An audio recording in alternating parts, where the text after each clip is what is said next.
4 PM news network में दोस्तों आपका स्वागत है। मैं हूं आपके साथ राशिद ज़हीर।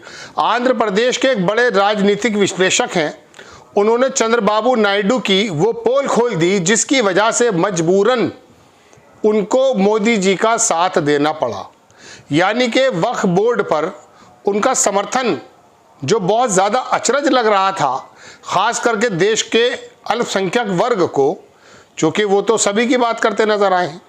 पता ये चला कि वो जो ईडी का डर था वो इतना दिखा दिया गया कि वो अगर समर्थन ना देते, उनका भले ही बहुमत पूरा का पूरा मौजूद था, केजरीवाल की तरह जेल चले जाते। ईडी ने बता दिया था कि जिस तरह से आपने अपनी राजधानी को बनाने के लिए जो ज़मीनों के अंदर हेर फेर किया है, उसकी तमाम फाइलें हमारे पास मौजूद हैं।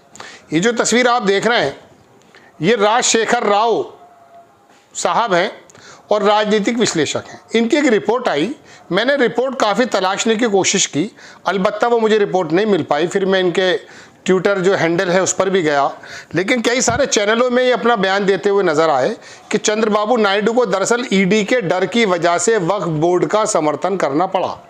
फिर उसके पीछे जो उन्होंने तमाम की तमाम बातें बताई हैं वो मैं आपके सामने बताने के लिए हाजिर हुआ हूँ।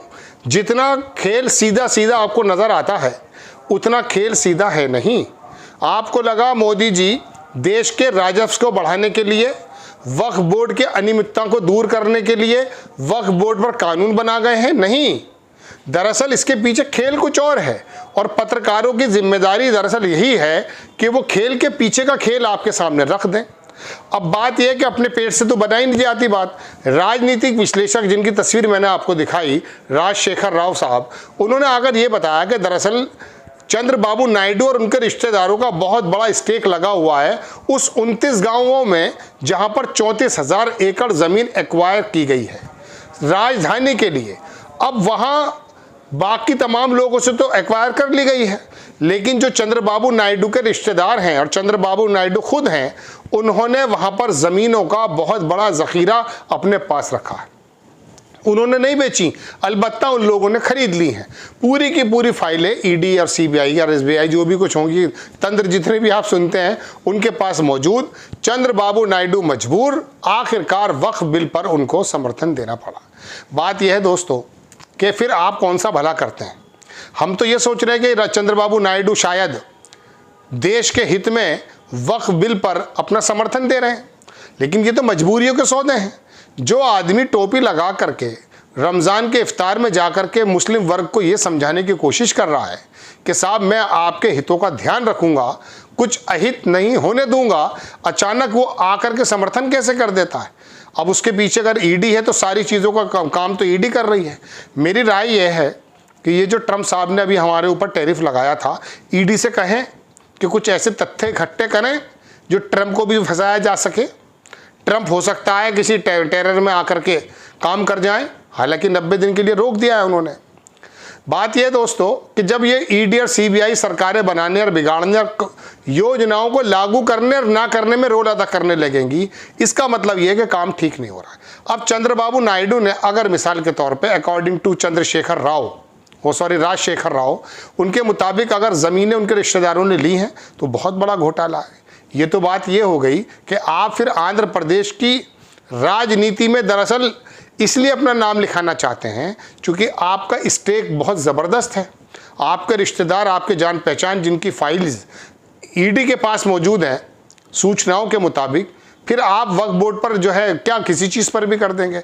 बल्कि मैं इन्हीं पत्रकार की ज़बानी सुन रहा था कि इस तरह की लूप होल्स ईडी ने दबा रखे हैं कि अगर चंद्रबाबू नायडू से यह कहा जाए कि कश्मीर को पाकिस्तान में विलय कराना, तो इस पर भी समर्थन दे देंगे। क्या शब्द इस्तेमाल किए उस शख्स ने, मैं खुद सुन रहा था उनकी बात। तो दोस्तों बात यह है कि आप सोचते हैं कि मोदी जी तो बड़ा शानदार काम कर रहे हैं। नहीं, मोदी जी वक्फ बिल के ऊपर जो काम कर रहे हैं, उनकी राजनीतिक मंशा, राजनीतिक कुंठा हो सकती है, लेकिन ये लोग जो अपनी चोरी चकारी, जैसा कि आरोप लगता है, अपनी डकैतियां, अपने बहुत बड़े बड़े स्कैम, उसको छुपाने के लिए अगर ये काम कर रहे हैं, ये देशभक्त नहीं हो सकते। 7% मुस्लिम है वो चला जाएगा, 92% हिंदू है। जबकि आंध्र प्रदेश की बात मैं आपको दोस्तों बताऊं कि 2019 में जब लोकसभा के इलेक्शन हुए, आंध्र प्रदेश का हिंदू वोटर और उत्तर प्रदेश का हिंदू वोटर दोनों में फ़र्क है।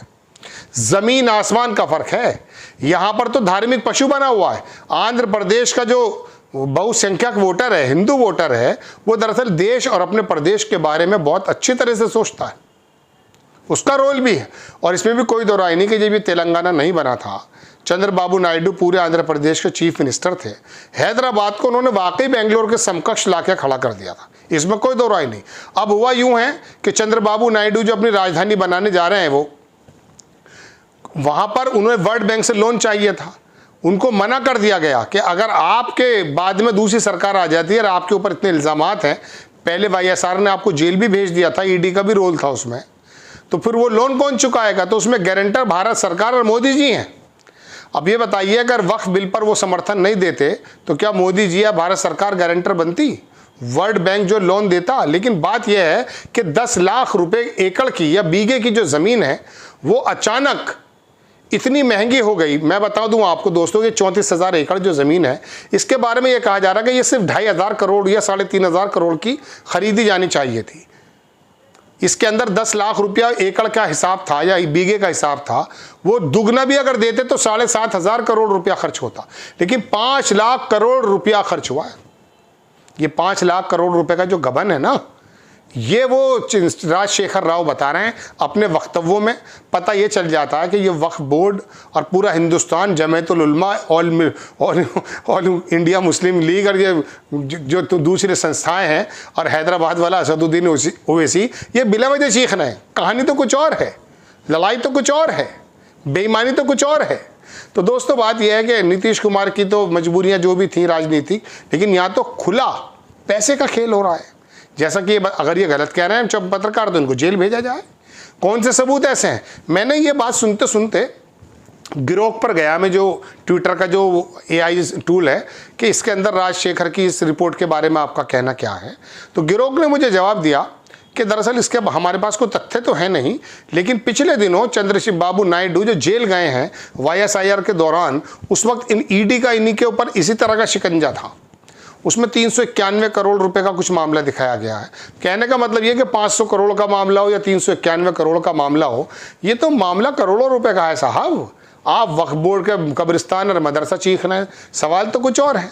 तो बहरहाल बात यह है कि दोस्तों के ईडी चंद्रबाबू नायडू की सरकार नो डाउट भूल बहुमत में थी, नहीं जाती कहीं भी। हो सकता है उनके विधायक भी न टूटते, लेकिन विधायक तो पूरे केजरीवाल के भी थे। जेल में किस प्रकार से पहुंचा दिया गया, विधायक तो सरकार तो वो झारखंड वाले भी चला रहे थे। तो दोस्तों बात अब उसके बाद वो ईडी बिल्कुल चुप बैठी है, कोई प्रॉब्लम नहीं है, जैसे उस पर अजीत पवार पर चुप बैठी है। दोस्तों बात यह है कि आपको जो खेल दिखाया जाता है, पत्रकारों की जिम्मेदारी होती है कि खोजी पत्रकारिता करके आपके सामने खबर के पीछे की खबर रखी जाए। लेकिन एक मजबूरी के बाद ये भी आखिर में बताता चलूँ कि कितने भी वाज़ेह कहते हैं बिल्कुल खुले, कितने भी एविडेंस आपके सामने रख दिए जाएं, आप में से हम में से एक वर्ग ऐसा है जो मोदी जी को वोट सिर्फ इसलिए देता कि वो मुल्ला के पेज टाइट कर रहे हैं, और कोई वजह नहीं है। करोड़ों का गबन हो, लाखों करोड़ों का गबन हो, नोटबंदी हो, कुछ भी हो, उनको कोई फ़र्क नहीं पड़ता। आपको खबर कैसी लगी अपनी राय कमेंट्स बॉक्स में ज़रूर दीजिए। चैनल को सब्सक्राइब कीजिए, शेयर कीजिए। नेक्स्ट टाइम मैं किसी खबर के साथ हाजिर होता हूँ। जय।